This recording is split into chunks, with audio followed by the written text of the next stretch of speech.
Ya está entonces y a continuación les presentamos la,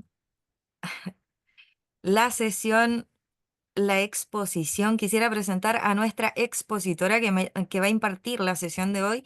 Su nombre es María Jesús Salas. Es psicóloga clínica de la Universidad Andrés Bello, postitulada en psicología clínica, mención en psicodiagnóstico y evaluación forense, y además supervisora clínica especializada en transgresiones en la esfera de la sexualidad.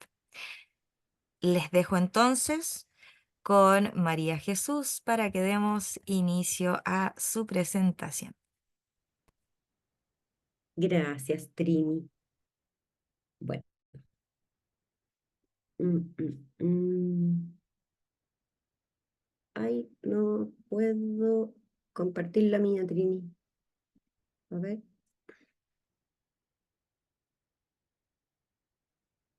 ahí estoy, ahí sí. Ahí sí, ¿cierto? Sí, gracias. Ya, espero que estén bien. Con este frío vamos a empezar entonces. O sea, yo sé que no todos somos del mismo lugar, pero por lo menos acá hace frío. Me imagino que en muchas partes también. Vamos a trabajar entonces hoy día un poquitito adentrándonos a el proceso del psicodiagnóstico que tiene que ver obviamente con la temática que vamos a abordar mucho más ampliamente el día de nuestro curso, la próxima semana, el día jueves.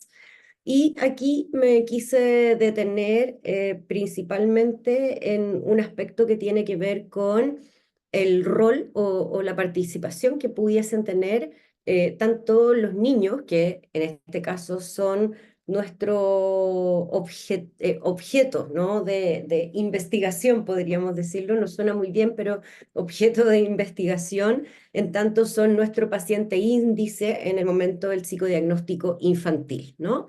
Pero como son niños pequeños o niños menores de edad, incluso podríamos pensar hasta un poquitito en la adolescencia, donde igual dependen de un adulto o legalmente un adulto es su representante, tenemos la disyuntiva que a veces, aunque pueda parecer muy de perogrullo, se nos tiende a olvidar, que es que tenemos en estos casos más de un sujeto consultante o por lo menos interviniente en este proceso del psicodiagnóstico, ¿no?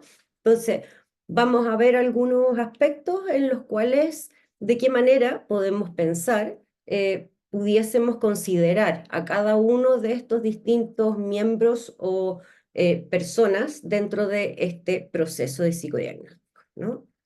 Primero vamos a pensar, para poder comprender qué es lo que le corresponde a cada uno, qué es un proceso de psicodiagnóstico, por supuesto en el contexto psicológico, ¿no? Estamos hablando en contexto clínico, el proceso del psicodiagnóstico se va a configurar en el fondo en una situación donde hay distintas personas que tienen distintos roles y dentro de esos roles, estos roles están bastante definidos y donde vamos a establecer una especie de acuerdo o de contrato en el que una persona, que en el caso de los niños o los menores de edad, es nuestro paciente índice, pero además que viene con sus adultos responsables, que generalmente son aquellos que hacen esta demanda por esta consulta, ¿no?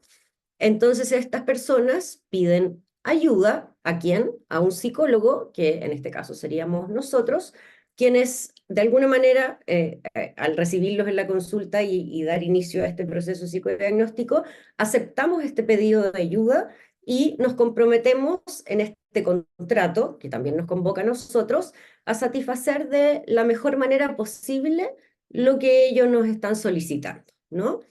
En este proceso del psicodiagnóstico, lo que enfatizamos es la investigación, como profundizamos ahí el poder ir descubriendo, conociendo, investigando algún aspecto en particular según la sintomatología y las características de la derivación, si es que existe una derivación, y ahí en ese caso tenemos que pensar en que no solo tenemos a un niño, a sus adultos responsables o tutores legales, y sino también un tercero que es quien hace esta derivación, que también es otro adulto que también está demandando o solicitando que podamos llevar a cabo este proceso, ¿no? Este proceso entonces abarca, para poder ir conociendo y profundizando esto que le está pasando a este niño, el poder indagar en aspectos tanto del pasado como del presente, pero también del futuro de esa persona. Y vamos a utilizar, por supuesto, una metodología en este proceso que va a tener como características la elección de distintas técnicas, pero de técnicas que van a estar enmarcadas en algo más macro, que es el proceso de psicodiagnóstico, ¿no? Entonces, como decíamos hace un rato, me van a disculpar, estoy con bronquitis, así que me van a escuchar toser de repente, ¿no? El objetivo del psicodiagnóstico, entonces, tenemos que es una situación relacional, ¿no? Una situación relacional porque se da en una relación que tiene que ver con el psicólogo y todas estas personas que hemos descrito, pero además porque aquello que le está ocurriendo a este paciente le está ocurriendo relacionalmente también con otras personas o con algunos elementos del ambiente o en relación a algo, ¿no? Entonces hay una situación que es relacional, que además el psicodiagnóstico tiene una duración limitada, o sea, nos planteamos cuántas sesiones y a pesar de que siempre consideramos que pasan cosas y puede ser que esto dure una sesión más o una sesión menos, pero tiene una duración que es limitada, o sea, el proceso está acotado a un tiempo y cuyo objetivo es lograr dar una descripción, una comprensión más profunda y completa de la personalidad de este paciente o del grupo familiar de este paciente. Y cuando digo personalidad, quiere decir en el fondo también la sintomatología y estos elementos que son los que muchas veces llaman la atención a los adultos o a los tutores legales, a los padres o a un tercero que también está en relación con este paciente, ¿no? Entonces, para el psicodiagnóstico infantil, nos vamos a, como decíamos hace un rato, enfrentar a una tarea que es bastante más compleja que el psicodiagnóstico del mundo adulto, ¿no? En términos de que vamos a tener, por una parte, a estos padres o a estos adultos responsables o tutores legales, quienes nos van a solicitar esta intervención. Vamos a tener a otros agentes que también son parte de la vida de este niño y que pueden ser, por ejemplo, instancias de educación y pueden ser derivados desde el colegio, porque en el colegio están percibiendo algo que les llama la atención. Pueden ser instancias de salud, ya que en el consultorio o en algún otro lugar donde el niño sea atendido, han observado que quizás sería bueno que ese síntoma o eso que le está pasando no tenga un origen a lo mejor necesariamente desde el área médica y puedan hacer una consulta en el área psicológica. También por otra parte tenemos aspectos proteccionales donde puede ser que alguien esté sospechando que este niño pueda estar siendo vulnerado en alguna esfera de su vida y por lo tanto en términos proteccionales se está haciendo esta derivación a un proceso de psicodiagnóstico más amplio o legalmente cuando en instancias legales como por ejemplo centros de medida cautelares acá en Santiago o tribunales de familia o fiscalía detectan una situación frente a la cual ellos necesitan saber cómo se encuentra el niño respecto de aquello que le habría ocurrido, ¿no? Entonces, nos preguntamos en este proceso de psicodiagnóstico cómo incorporamos a todas estas personas para poder brindar la respuesta que ellos necesitan. Y entre medio de todo esto están los niños, que son nuestro paciente índice y que es el que va directamente a ser el sujeto de investigación, como hablábamos antes, pero que no podemos como separar en el fondo, lo circundan y que tienen un rol de participación preponderante en su vida, ¿no? Entonces, no podemos hacer caso omiso a ninguna de estas instancias al momento de evaluar a un chiquitito en nuestra consulta o el lugar donde estemos trabajando. Dentro de los pasos que vamos a seguir para este proceso de psicodiagnóstico, nos vamos a preguntar, antes de comenzar este proceso, ¿es necesario que antes de que yo tenga, por ejemplo, una primera entrevista con los padres, con los niños, etcétera, necesite recabar antecedentes previos? Y siempre nos preguntamos, frente a una pregunta, si respondemos sí, es necesario, nos preguntamos por qué es necesario hacerlo. ¿Para qué nos va a servir aquello que queremos saber o queremos recabar antes de esa entrevista? ¿Nos va a entregar información que a lo mejor pensamos que los padres no nos van a poder entregar? ¿Nos va a entregar una primera mirada respecto de un adulto del colegio, por ejemplo, que recibió un relato de alguna situación del niño y por lo tanto necesitamos tener su apreciación respecto de este primer momento? Y por otra parte también vamos a poder hacernos esta pregunta, pero responder el no, no es necesario. Pero también ahí nos vamos a preguntar por qué no es necesario para nuestra evaluación. Porque aquella persona o aquellos antecedentes no son relevantes porque en el proceso yo también los voy a volver a evaluar, por ejemplo. ¿Será necesario volver a evaluarlos si ya están evaluados previamente? Tenemos que pensar ahí en el tiempo de los padres en términos de si es en una consulta particular, el costo que va a tener eso para esos padres, pero también el tiempo que va a implicar y la sobreintervención que puede implicar también para nuestro paciente el volver a evaluar esos elementos. ¿Será necesario? Entonces, siempre nos vamos a ir haciendo esta pregunta, ¿no? Y si de respondernos que finalmente sí es necesario, ¿dónde vamos a ir a obtener estos elementos? ¿Qué elementos son los que yo considero necesarios para poder tener previo a nuestro primer encuentro con este paciente o con su mundo familiar? Vamos a hacer entrevistas con terceras personas, con colegios, con consultorios, con instancias judiciales, con, por ejemplo, si hay alguna medida de protección con algún curador, etcétera.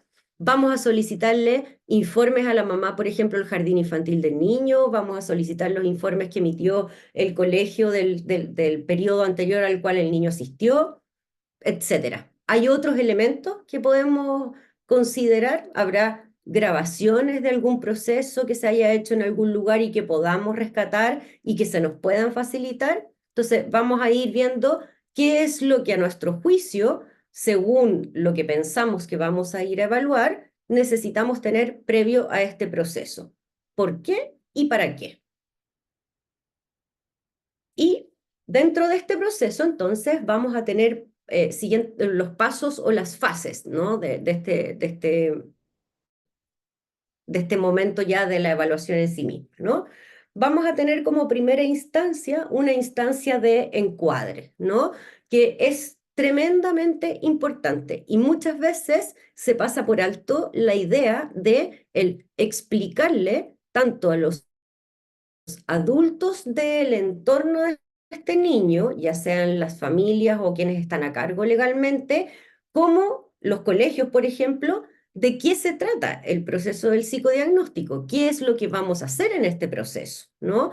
¿Cuánto tiempo más o menos nos vamos a demorar para que estas personas tengan claridad de qué es lo que va a pasar en este lugar durante este tiempo, ¿no? Entonces le vamos a explicar a los padres, le vamos a explicar a quien vaya con el niño, le vamos a explicar al colegio si es que el colegio es quien nos derivó cuánto tiempo y qué es lo que vamos a hacer, Pero también, y es algo que con mucha frecuencia se olvida, le vamos a explicar al niño de qué se trata este proceso de psicodiagnóstico, ¿no?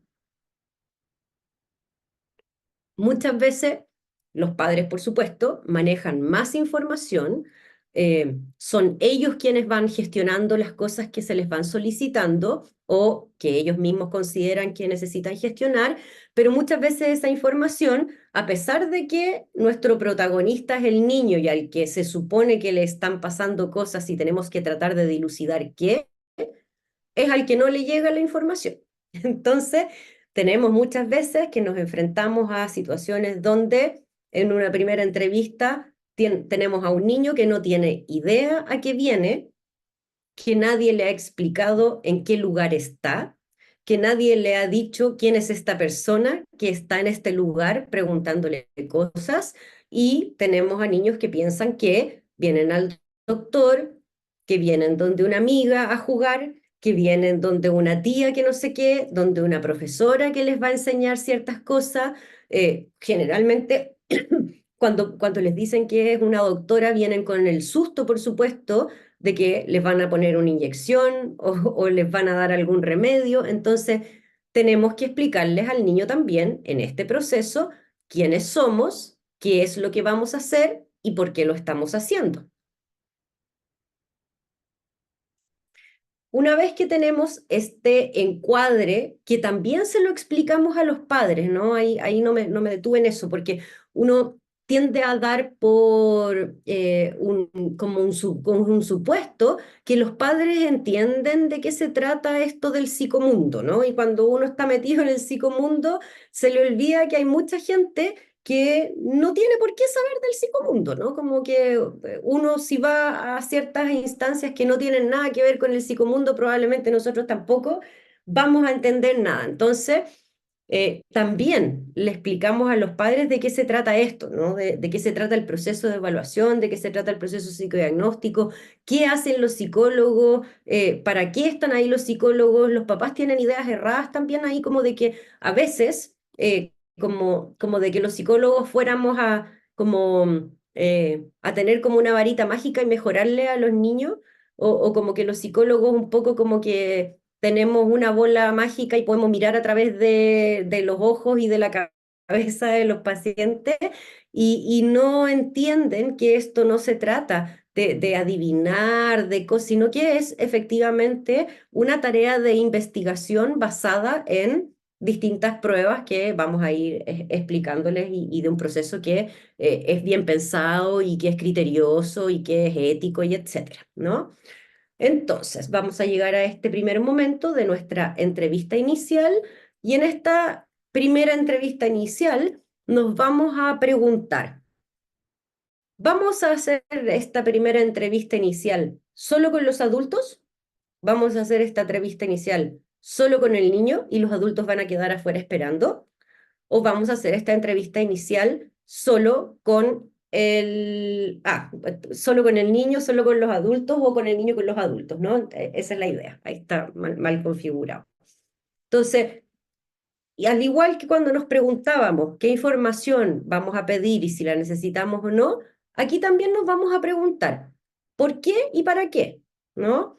En general, suele ocurrir que en estas primeras entrevistas uno recaba mucha información de aquello que los adultos piensan que le puede estar pasando al niño, de aquello que los adultos sienten o ven como una alteración y que sería un síntoma, o aquello que les dijeron en otra instancia que les llamaba la atención de este niño. Entonces, en ese contexto, ¿será bueno que el niño esté presente? Dependiendo de la edad del niño, podríamos pensar. Dependiendo de las características del niño, podríamos pensar. Dependiendo de aquello que le haya supuestamente ocurrido al niño, también podríamos pensar, ¿no? Entonces, la idea es que si decidimos hacerla solo con los adultos o solo con el niño o con ambos, es porque tengamos una claridad respecto de que eso va a ser útil desarrollado de esa manera.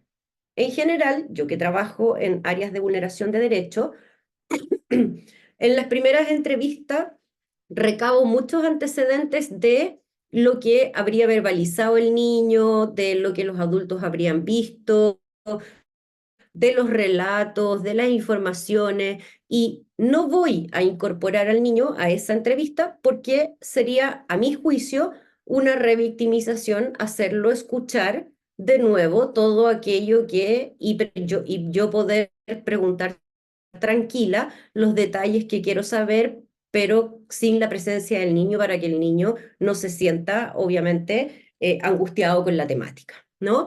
Tampoco tiene ningún sentido que los padres lleven al niño a esa primera intervención cuando son pequeños, porque van a estar esperando afuera. Y un niño que está en un espacio que no conoce, con gente que no conoce, donde sus padres están hablando por 50 minutos con alguien que no conocen, solo se va a angustiar afuera sin entender nada de lo que está pasando. Entonces yo doy la indicación de que no lleven a los niños. Sin embargo, cuando tenemos un adolescente que quiere hacerse parte de entregar esta información, a veces lo dejo a criterio de los adultos, dependiendo de las condiciones emocionales o psíquicas en las que está este adolescente.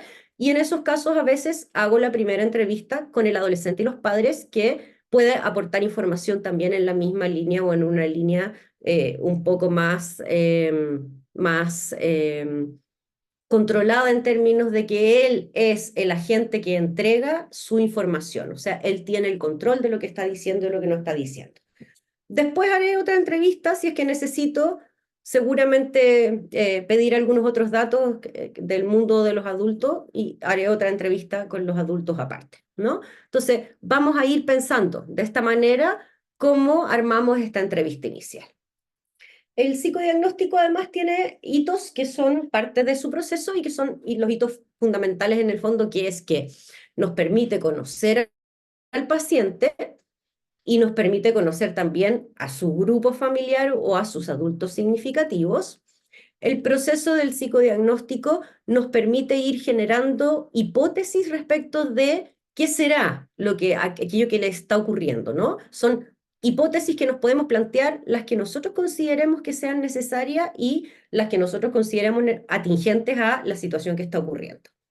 En la medida en que vamos desarrollando el psicodiagnóstico en estas entrevistas iniciales, por supuesto que en esta conversación vamos a ir pensando también en qué parte o qué test, por ejemplo, qué batería podríamos implementar dependiendo de cuáles son las cosas que consideramos que tenemos que ir a buscar o profundizar, ¿no? Entonces también esta entrevista nos va a permitir ir tirando líneas, ¿no? De qué es lo que sería mejor aplicar, qué es lo que no, voy a incorporar esta, voy a sacar esta otra, etcétera. Y vamos a, obviamente, tener la posibilidad a través de esta entrevista y este psicodiagnóstico, interpretar, por supuesto, los resultados de todo lo que vaya saliendo en este proceso. ¿Qué abordamos en esta entrevista inicial? Esto lo abordamos con el paciente, pero como tenemos una entrevista inicial que también a veces desarrollamos con los padres o con otros agentes que son significativos en la vida del paciente, también estos elementos los vamos a pensar en función de esas personas.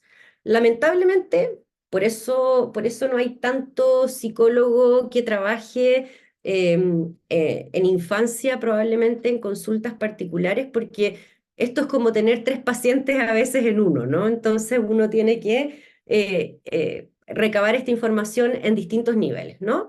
Entonces vamos a ver en esta primera entrevista, que no solo es en relación al paciente, acuérdense siempre de eso, aquí dice paciente. ¿Cómo se muestra este paciente, ¿no? Como el lenguaje corporal que el paciente trae, la vestimenta que el paciente usa, los gestos que el paciente utiliza, las formas de moverse, el semblante que trae esta primera entrevista. Vamos a ver a nivel de verbalizaciones qué verbaliza y cuándo decide ir verbalizándolo, en qué momento, ¿no? A ver, hay pacientes que deciden al final de la sesión tirar una tremenda bomba con una información y uno queda como impresionado, y uno tiene que ir entendiendo, pensando, ¿por qué será que lo entregó en este momento? ¿No? ¿Por qué al final? O a veces al principio, ¿no? Al principio, y quieren como que deshacerse rápidamente de eso porque les genera mucha angustia, entonces llegan y lo tiran al tiro, ¿no? Entonces, ¿qué y cuándo lo verbaliza? ¿Cuándo lo hace? ¿En qué tono lo hace? Observamos que cuando lo hace hay claridad o hay confusión en el lenguaje. ¿Usa términos que son claros? ¿Qué términos usa? ¿Qué contenidos va desplegando? ¿De qué cosa el paciente prefiere hablar? ¿Con qué temas el paciente se bloquea o qué temas el paciente prefiere evitar? ¿Qué tiempos verbales el paciente usa? ¿Habla en tiempos verbales que tienen que ver con el pasado? ¿Habla en tiempos verbales asociados al presente y también al futuro? Esto nos va a ir dando luces de con qué tiempos verbales el paciente tiene dificultades, con algo que ocurrió en el pasado y por lo tanto no puede dar cuenta del pasado, o el futuro le resulta muy amenazante, por ejemplo, y por lo tanto el paciente no se refiere a nada que vaya a ocurrir o que le gustaría que ocurriera en el pasado. ¿Qué refiere el paciente como motivo de consulta? Y ahí es súper interesante pensar en eso que el paciente refiere como motivo de consulta, sin influencia de los adultos en ese momento.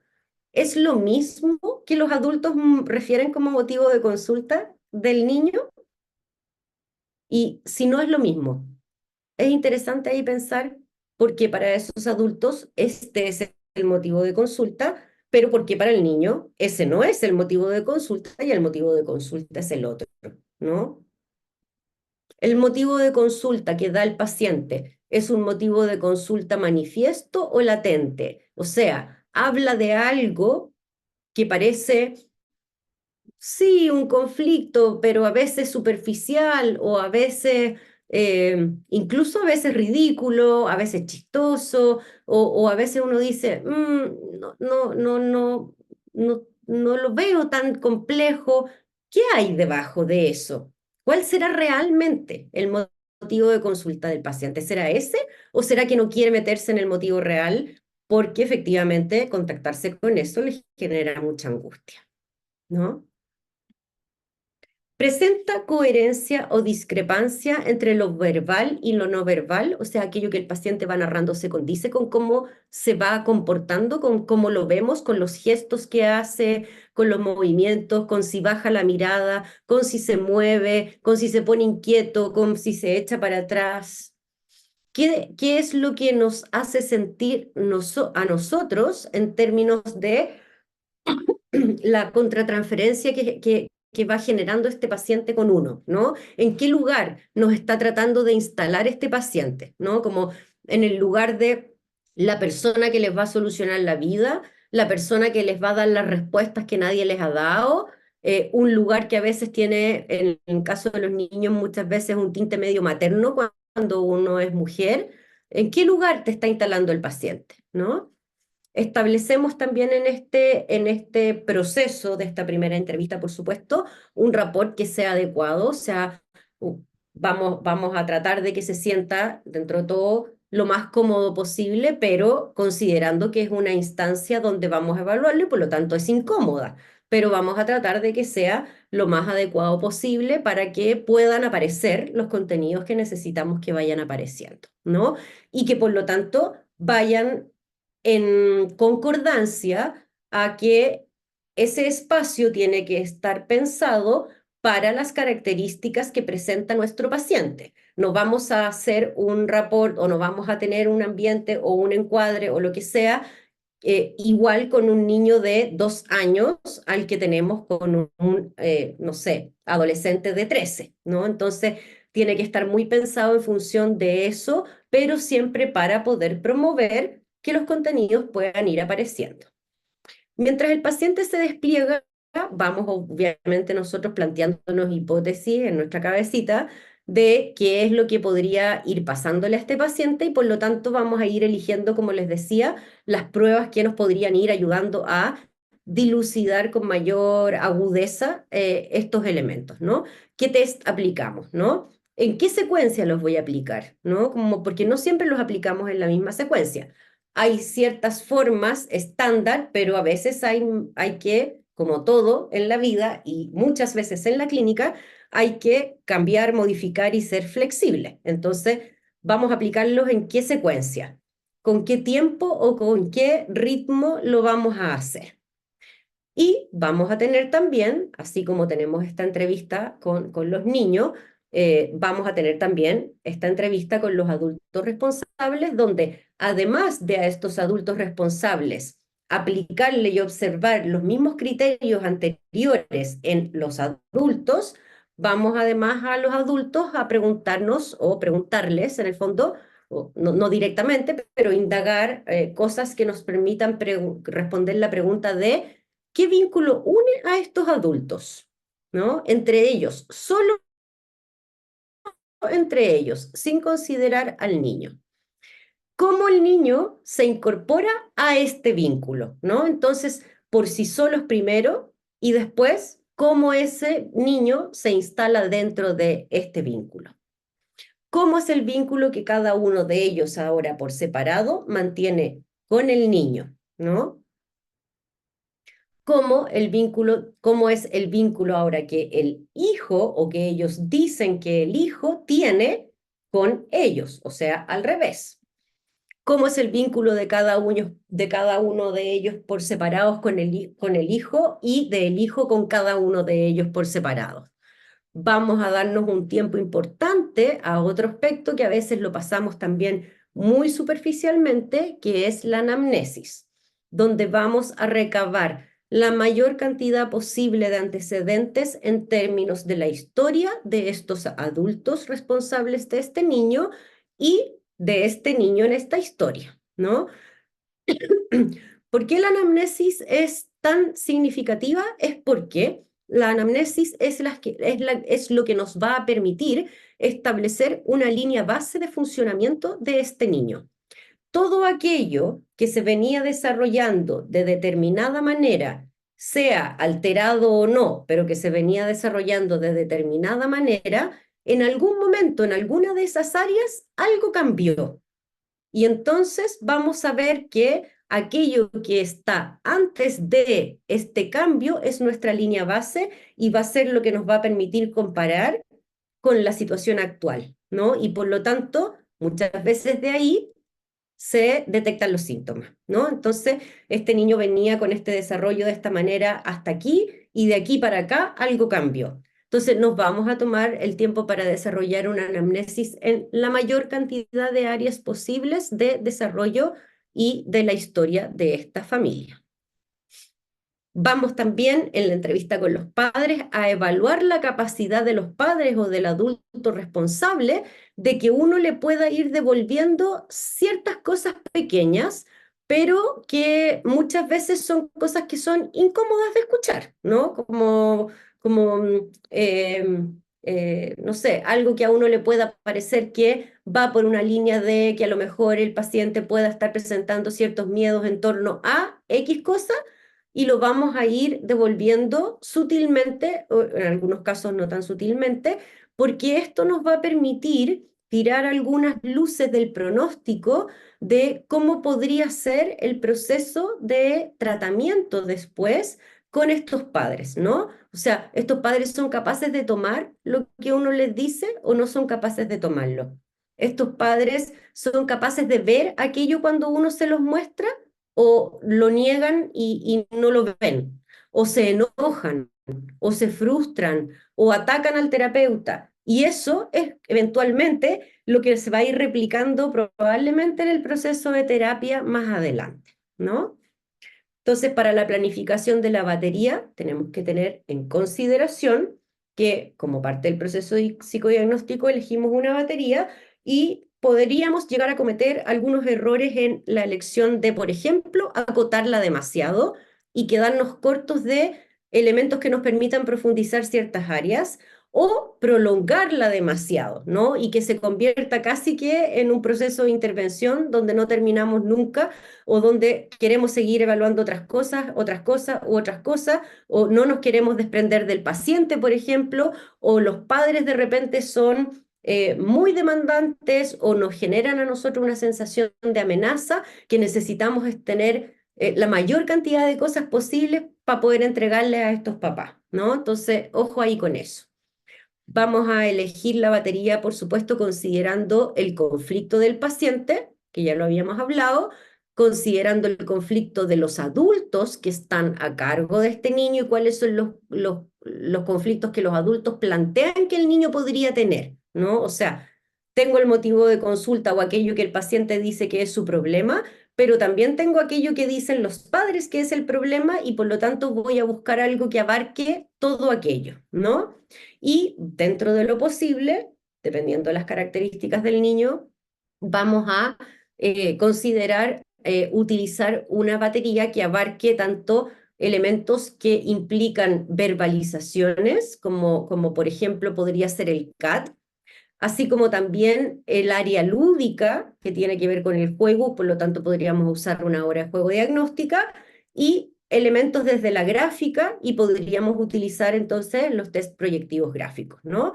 ¿Esto por qué? Porque según autores como por ejemplo Siquierdo Campo, los grafismos reflejan los aspectos que son más estables de la personalidad y por lo tanto los más difíciles de modificar, dado esto es recomendable aplicar el criterio anterior, ¿no? O sea, utilizar distintas vías de expresión del niño para poder entrar por distintos lugares y ver el desempeño a distinto nivel, ¿no? Dentro de la elección de las pruebas gráficas, que es a lo que nos vamos a abocar nosotros en nuestro curso,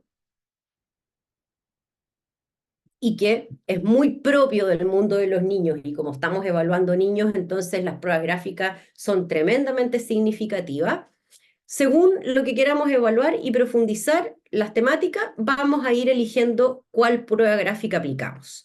Para elegir la secuencia de la aplicación, se puede considerar el criterio, generalmente lo aplicamos así, de una menor estructuración de la prueba a una mayor estructuración de la prueba, ¿no? Entonces, aquello que tiene una consigna menos estructurada, más amplia, es aquello que primero vamos a intentar aplicar, ¿no?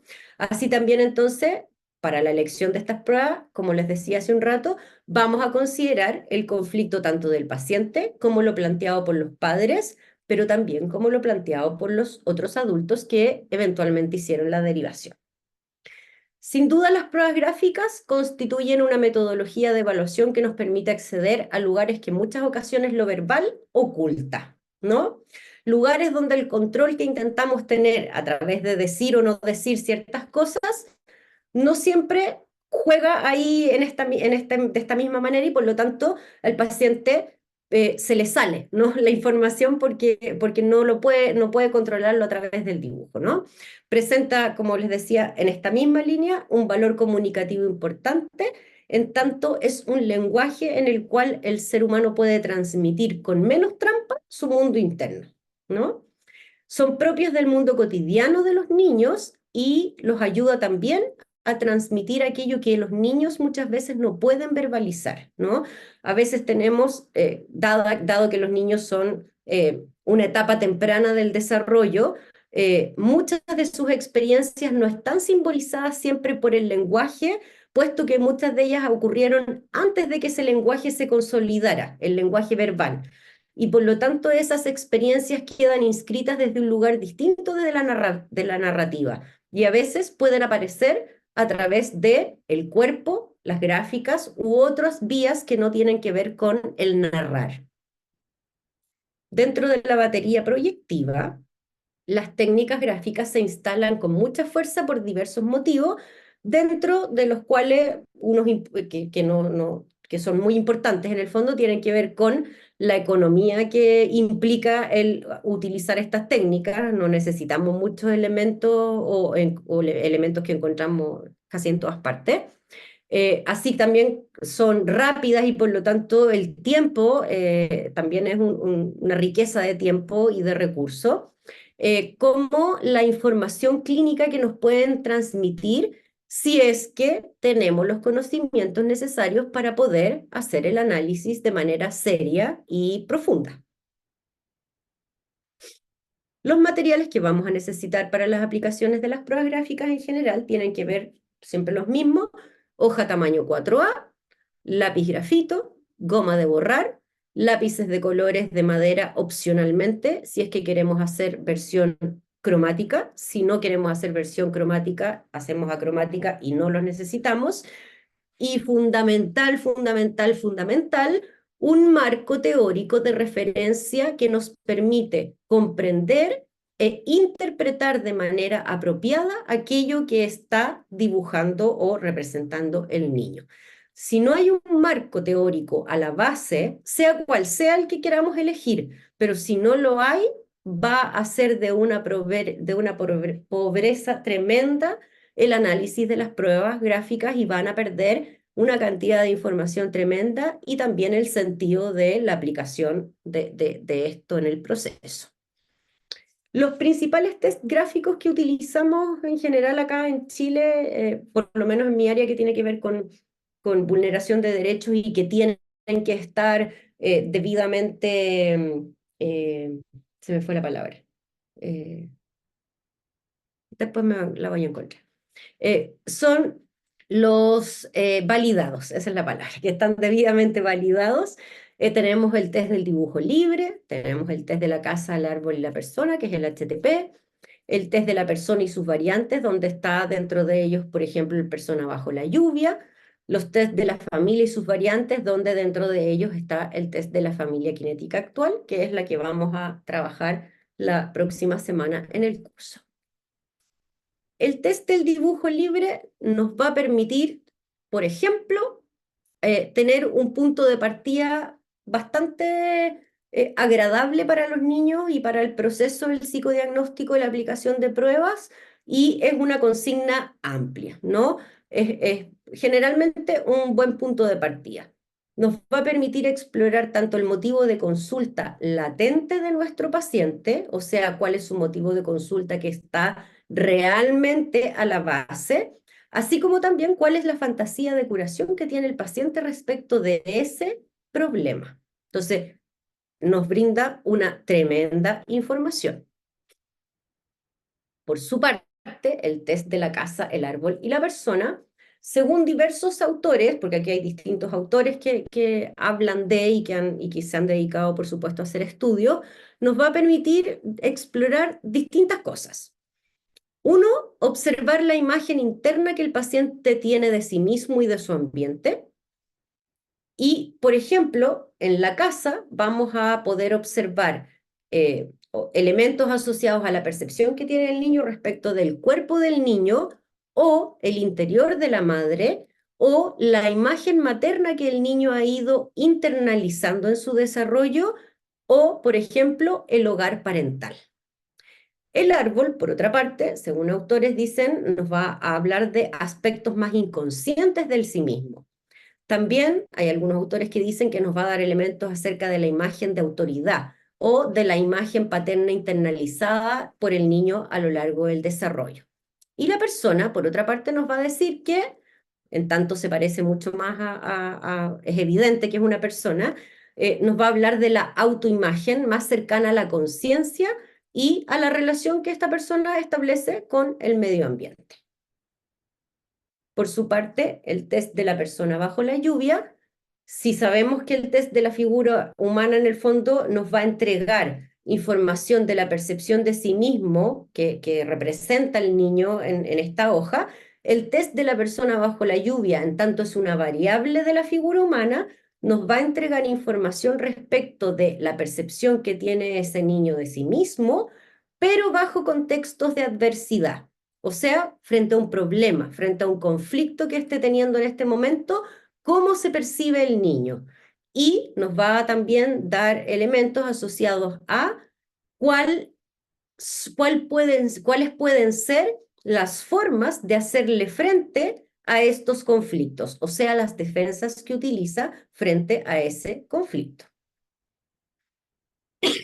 El test de la familia, por otra parte, que tiene también sus variantes, nos entrega mucha información en tanto tenemos niños que son dependientes y que muchos de ellos, la mayoría, se desarrollan en un contexto familiar. Por lo tanto, las familias son parte del funcionamiento de la vida importante de nuestros pacientes, ¿no?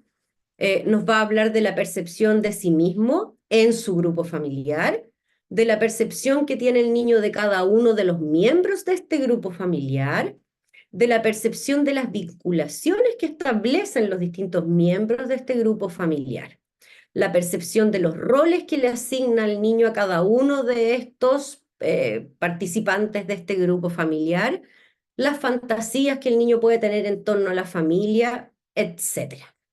Y para posteriormente el análisis y la interpretación de estas pruebas gráficas, vamos a hacer un análisis general de lo que vamos a ver utilizando dos grandes criterios que se subdividen, ¿no? Por una parte, vamos a hacer un análisis que tiene que ver con los componentes expresivos y que tiene que ver con cómo el niño dibuja, o sea, la secuencia, el tamaño, la presión, el trazo, los detalles, etcétera. Y por otra parte, vamos a ver los componentes del contenido, que tiene que ver con qué dibuja el niño, ¿no? Así también después vamos a analizar la historia que el niño realiza en torno al dibujo, puesto que después de hacer este dibujo les pedimos que hagan una historia con su dibujo. Y para el análisis de esa historia vamos a utilizar los mismos criterios que vimos aquí para poder analizar también la historia que muchos de ellos van escribiendo en la hoja. Y finalmente vamos a realizar un interrogatorio que correspondiente a cada una de las pruebas, que también lo vamos a ver en la clase, el cual es atingente a lo que necesitamos ir profundizando simbólicamente en torno al contenido de un elemento, ¿no? O sea, si yo quiero profundizar algo en torno a, por ejemplo, la imagen más inconsciente de este paciente de sí mismo, voy a preguntar más cosas del árbol, ¿no? Entonces vamos a ir viendo algunas preguntas que puedan parecernos interesantes en torno a ello. En el análisis y la interpretación, para la adecuada interpretación de las pruebas aplicadas, debemos realizar un análisis que esté basado en diferentes hipótesis, pero no vamos a casar en una sola hipótesis que vamos a tratar de confirmar, sino vamos a tener muchas hipótesis de las cuales vamos a ir descartando algunas, vamos a ir confirmando otras, pero no vamos a ir causa-efecto. O sea, si aparece una figura sin mano, ¿significa siempre esto? No, porque ahí nos vamos a quedar con una pobreza en el análisis, que es lo que uno suele ver muchas veces y que incluso a veces me pasa cuando superviso a ciertos chicos o PRMs o cosas así, donde me han dicho que no, el uso de las pruebas está obsoleto. Claro, si hacemos un análisis donde A igual siempre B y vamos haciendo como este checklist, por supuesto que está obsoleto, pero eso significa que nos estamos quitando el valor de todo nuestro estudio y el valor clínico, que es ir a más adentro todavía, más profundamente, ¿no? Entonces, si hacemos un análisis rico, efectivamente vamos a poder encontrar mucha información. Y estas hipótesis entonces se van a ir desprendiendo a lo largo del proceso del psicodiagnóstico llevado a cabo y uno las va a ir consignando. A fin de poder realizar entonces un trabajo apropiado y poder brindar respuestas claras y completas, es fundamental, como les decía, manejar un marco teórico explicativo, así como también teoría del desarrollo. Es esperable que hayan cosas que aparezcan a cierta edad y que no son esperables que aparezcan a otra edad, pero si no lo sabemos, nos podemos equivocar en el diagnóstico. De esta manera, nuestra impresión clínica, por lo tanto, el informe que vamos a desarrollar, emitir para estos terceros que nos preguntaron o para devolverle a los padres esta información, será de utilidad y tendrá una profundidad necesaria para finalmente ayudar a nuestros pacientes. Si no, va a ser pobre, no va a decir nada nuevo, no le va a servir a nadie esta información y nuestro proceso y nuestro trabajo no va a tener mucho sentido. La devolución de los resultados, entonces, en el caso de los niños, vamos a considerar que, y de nuevo que parece de perogrullo, pero es un error muy común, como primera persona se lo vamos a devolver a los pacientes. Nuestro paciente le explicamos a qué venía, le explicamos por qué venía, le explicamos lo que íbamos a hacer y tenemos que contarles qué es lo que vimos en este proceso. Por supuesto, la información tiene que ser entregada de una manera que considere la etapa del desarrollo del niño y las características del niño para que el niño pueda entender. Por otra parte, tenemos a los adultos, a los cuales también les vamos a hacer una devolución de aquello que hemos visto, y dentro de esos adultos nos vamos a preguntar si es necesario o no es necesario, por qué y para qué, entregarle qué de esta información a instancias de salud o a instancias judiciales o a instancias educacionales o a un otro que nos haya solicitado la información. Pero siempre tenemos que considerar tanto a los niños como a sus adultos responsables y a estos otros que también son parte de la vida del niño. Eso. Maravilloso. Ya está, entonces podemos comenzar con la ronda de preguntas. Súper. Vale, te escuchamos. Ahí sí tengo. Hola, buenas noches. Tengo la cámara mala, así que Hola, disculpen. Valesca.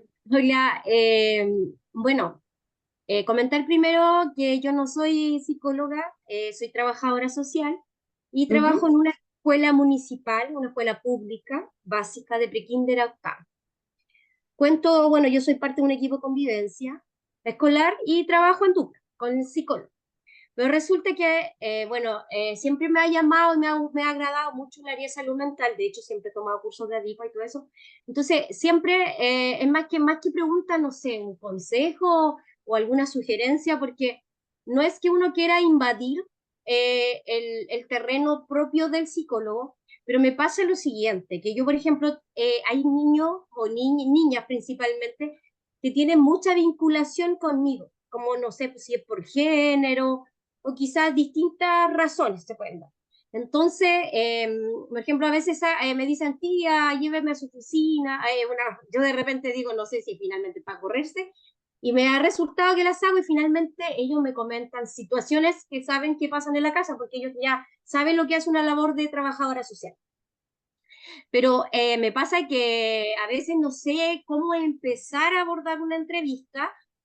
Siempre uso el juego como parte, porque tenemos muchos juegos en la oficina, que creo que yo sé que es a través del vínculo, la confianza, lo que algunas pautas, tips me entregó el psicólogo. Entonces, a veces yo les digo a los niños, no sé, yo les digo, chiquillos, mira, yo sé que soy trabajadora social, la tía es trabajadora social, les explico lo que ellos tienen pequeñas nociones, pero cada día más para ir posicionando. Así que en ese sentido estoy bien agradecida día de que se han posicionado bien las duplas con los niños, tienen conocimiento, y me dicen, por ejemplo, que ya me empiezan a, ay, se me fue el hilo, me empiezan a hablar, pero ahí yo no sé cómo abordarlo, entonces quise tomar el psicodiagnóstico, ¿me entiendes? Entonces, es más que un consejo, no sé, eh, porque a veces ellos me dicen finalmente, tía, si lo único que yo quiero es que alguien me escuche.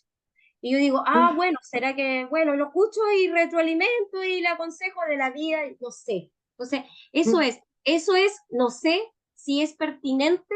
Lo otro, si es, tú me aconsejas que tome el curso, porque en realidad igual me quedo ahí como, pucha, yo sé que las pruebas gráficas yo no las voy a poder aplicar nunca porque yo sé que no soy psicóloga. Pero, pero igual a veces en la escuela no están los psicólogos, uno tiene que hacer contención en crisis, de TEA, de todo. Entonces, va para allá mi pregunta, no sé, no es más que aprender que estoy en este seminario y he tomado otros cursos también. Eso. Súper, sí, es una muy buena pregunta, Valesca. De hecho, aparece harto en las clases de psicodiagnóstico. Y como bien dices tú, bueno, en Chile hay otros países donde no, pero estamos hablando de la realidad acá en nuestro país. Efectivamente, la labor del psicodiagnóstico es una labor del psicólogo, ¿no? En algunos casos hay algunos psiquiatras que también se han formado un poco en esto, pero tiene que ver principalmente con el psicólogo. Ahora, esto no implica que los trabajadores sociales, de hecho las duplas con las que trabajamos, pueden hacer también un diagnóstico desde el área social. Y es un diagnóstico que también es tremendamente relevante y que también tiene que ver muchas veces con la posibilidad de acceder a estos vínculos con los niños, donde los niños dicen, yo quiero que me escuchen, y en esa escucha entregan mucha información. Y esa información es parte del diagnóstico social que tú puedes hacer de la realidad de ese niño.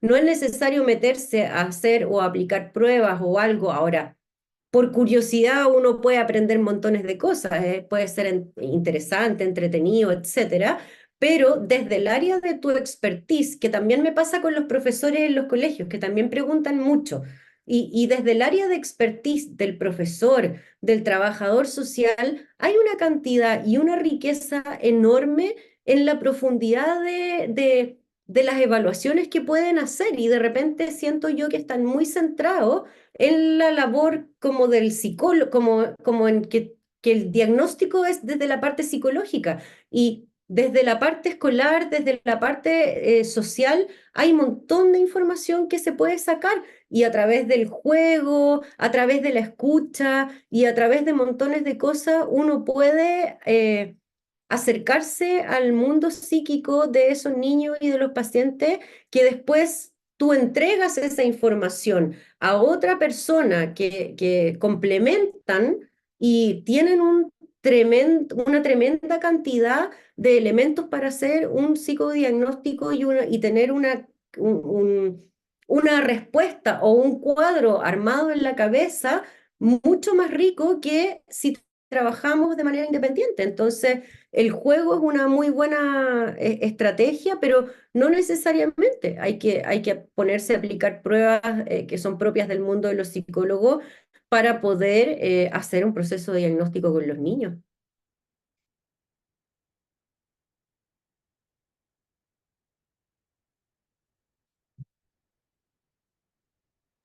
Muchas gracias, Trini, muchas de gracias. nada. Ya, genial. Seguimos con Sofía entonces. Sofía. Sofía. Hola, hola, ¿me escuchan? Sí, Sofía. Sí, perfecto. Tengo una consulta. Bueno, primero, buenas noches. Encuentro muy bueno este taller, o sea, lo encontré súper bien explicado, me gustó bastante. Gracias. Y mi pregunta es, ¿desde qué edad se puede comenzar el psicodiagnóstico? Ujú. El psicodiagnóstico se puede empezar como proceso de psicodiagnóstico en cualquier momento de la vida, ¿no? O sea, tenemos que acordarnos que el psicodiagnóstico es un proceso amplio, ¿no? Que implica la evaluación de la familia, del contexto, de la realidad de ese paciente, y puede surgir desde el momento del parto de ese paciente, y uno puede hacer un psicodiagnóstico. Sin embargo, cuando hablamos de aplicación de pruebas gráficas que son parte del proceso del psicodiagnóstico, estas pruebas tienen ciertos requisitos eh, por la estandarización que se hace a propósito de la entrega de elementos que podemos obtener, ¿no? Entonces, lo vamos a ver en la clase, pero aproximadamente uno puede empezar a utilizar las pruebas gráficas con los niños a partir de... Hay otras pruebas que podemos utilizar antes, por ejemplo, el test del garabato se puede utilizar a partir de antes, pero las pruebas gráficas donde hay más estructura, por ejemplo, de los elementos como la casa, el cuerpo humano, etcétera, en general lo podemos empezar a observar desde los 4 años en adelante. Ya, Siempre hay, o sea, son puntos de corte, ¿no? Por supuesto, pero siempre hay como esto es algo que vemos en la clase también, ¿no? Que yo les muestro como de repente uno puede atreverse con un paciente que uno siente que tiene un nivel de desarrollo superior en algún área, y efectivamente lo tiene y aparecen cosas súper significativas y vale la pena darle curso a eso. Así como también hay otros pacientes que tienen dificultades en el desarrollo, por ejemplo, motriz, y aparecen súper pocos elementos, ¿no? Ahora, es parte del proceso del psicodiagnóstico, pero aproximadamente alrededor de los 4 años podemos empezar a observar hartas cosas en estas pruebas. Ah, ya, súper. Bueno, eso más que nada era mi pregunta y tengo otra consulta. Lo que pasa es que yo o sea, he estado anotando varios de los puntos que han mencionado, pero me gustaría saber si este PowerPoint o información también va a estar disponible, como para tenerla a Ten- la mano. Tengo entendido que sí, Sofía. Yo la tengo Ya, que enviar, creo que se las van a enviar. ya, súper, genial. Eso era. Muchas gracias y De genial el nada. taller. Toda la información que acá la docente ustedes, Harles, va a estar disponible para ustedes junto a la grabación de esta sesión en vivo. Les va a llegar el link para poder acceder a todo esto desde la plataforma DIPA, ¿cierto? Bueno, les va a llegar un link en sus correos. Es eso, un día hábil después de la sesión en vivo. Ya estamos entonces y Leia, te escuchamos.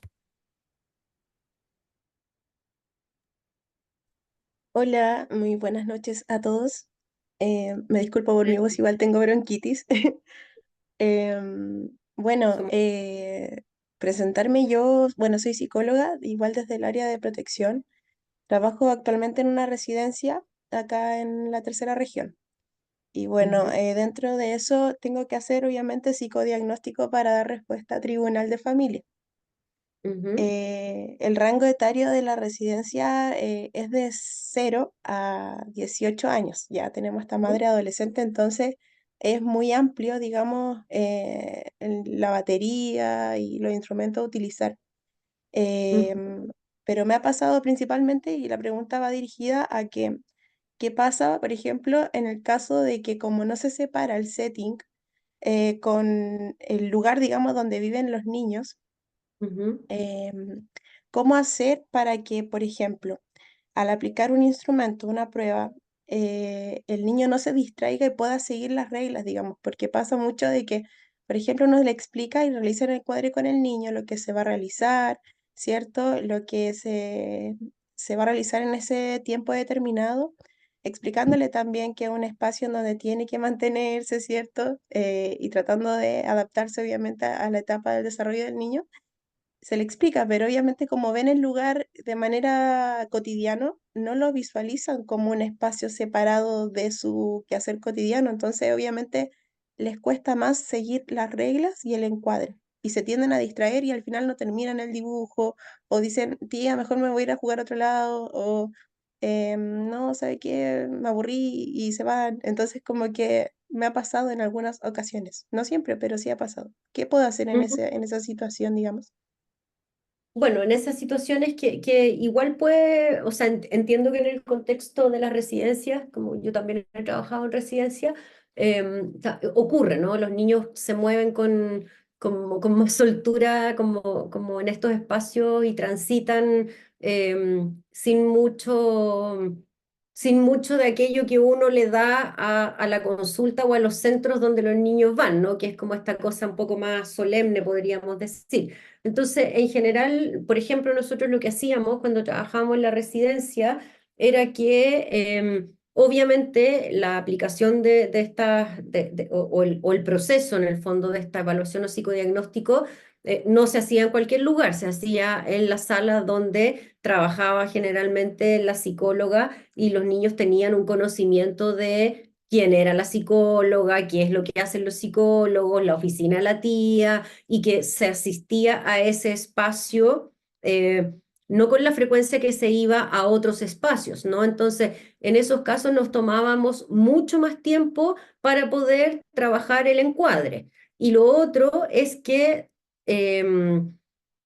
muchas veces los niños, como dices tú, se distraían con la cantidad de información que existía en estos lugares. Entonces, lo que empezamos a hacer era a no tener tanta información expuesta cuando íbamos a evaluar o hacer un proceso de psicodiagnóstico o intervención con algún niño, si queríamos que se centrara en algo. Entonces, tratábamos de resguardar, ocultar, guardar en los muebles, tapar con otras cosas, elementos que pudiesen ser distractores, ¿no? Entonces, en general, eso era lo que nosotros hacíamos, pero otra cosa que lo dije un poco a la pasada a lo mejor, pero que en este ejemplo que tú traes cobra mucho sentido, la capacidad de flexibilización que tenemos que tener los profesionales, sobre todo al momento de trabajar con niños, es tremenda. Entonces, no le podemos tampoco pedir a un niño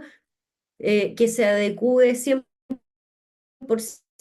a lo que nosotros queremos que ellos rindan y de la manera que queremos que ellos rindan. Tenemos que también nosotros poder flexibilizar algo de el espacio o de lo que estamos haciendo con ellos. Entonces, muchas veces los psicodiagnósticos nos tomaban, no sé, por ejemplo, una aplicación de un CAT, efectivamente los niños, no me quiero ir, voy a ir a jugar con mi hermano, por ejemplo, no sé qué, y acordábamos antes de cerrar esa entrevista que, ok, vamos a hacer, por ejemplo, 3 láminas hoy día, te vas a jugar con tu hermano y mañana o en otro momento hacemos otras 3 láminas, ¿te parece?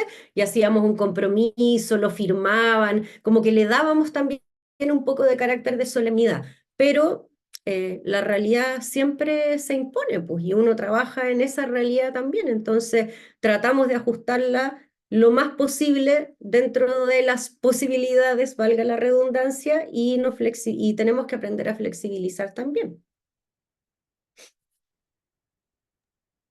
Súper, me quedó súper claro. Y sí, claro, ya el hecho de trabajar con niños uno tiene que ir flexibilizando y Sí, como ir rompiendo con esos esquemas que uno a sí, veces le pone. teníamos un cartelito que poníamos en la puerta que decía, estamos en sesión de terapia o algo así.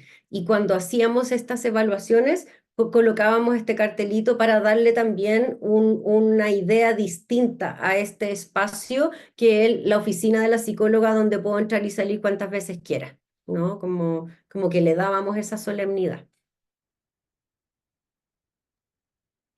Entonces, por temas de tiempo, no vamos a poder seguir contestando preguntas. Quedaron 4 manitos, estoy segura No de podemos que hay. contestarlas en el curso, Trini. Sí, podemos contestarlas en el curso precisamente y también me estaban pidiendo por interno, no sé si sería posible que pudiera compartir algún dato de contacto para que puedan enviarle tal vez un mail o algo similar. Sí, les puedo dar, puedo escribir yo, ¿tenemos chat aquí? Sí, ¿cierto? Sí, ¿O sí, no? Sí. tenemos chat, pero como va a quedar la clase grabada, igual sería bueno que lo compartiera por voz. Es que el correo es medio enredado. El correo es serviciospsicológicosspa@gmail.com. Y también puedo darles mi teléfono, el cual obviamente van a utilizar como personas criteriosas y profundamente criteriosas que son. Me pueden escribir al WhatsApp, no hay ningún problema, con criterio de los horarios y por supuesto de lo que me vayan a escribir. Más 569-7759-2915. Bien, 977592915, ¿sí? Ya, lo voy a dejar en el chat. Utilícese de manera criteriosa, como les habían comentado. Y eso, estamos muy, muy agradecidos por su participación. Muchas gracias también a la expositora por su presentación, María Jesús. No sé si le gustaría compartirnos algo más. ¿A mí? Sí, No, dale nos, las gracias por las nos vemos preguntas. en el curso. Dale las gracias por las preguntas. Ojalá tuviéramos más tiempo. Ahora, siempre en los cursos, que yo siempre digo esto, los cursos son un poco como la excusa, donde entre medio más bien vamos hablando de todas estas cosas. La Trini ahí que ha hecho, como me ha acompañado en los cursos, hablamos harto de la clínica y hablamos harto del teje-maneje, ¿no? Como las cosas uno las puede encontrar en libros y todo, pero el espacio de los cursos es muy interesante en poder seguir hablando de todas estas cosas. Así que si se animan, felices, vamos a poder seguir trabajando en esto. Así que eso, por mi parte. Muchísimas gracias, qué cute esa despedida con ese gatito precioso. Es mi gato, Ya está, psicoterapeuta. entonces, el gato terapeuta. Ay, qué precioso. Ya, estamos listos entonces. Muchísimas gracias por su participación y nos vemos.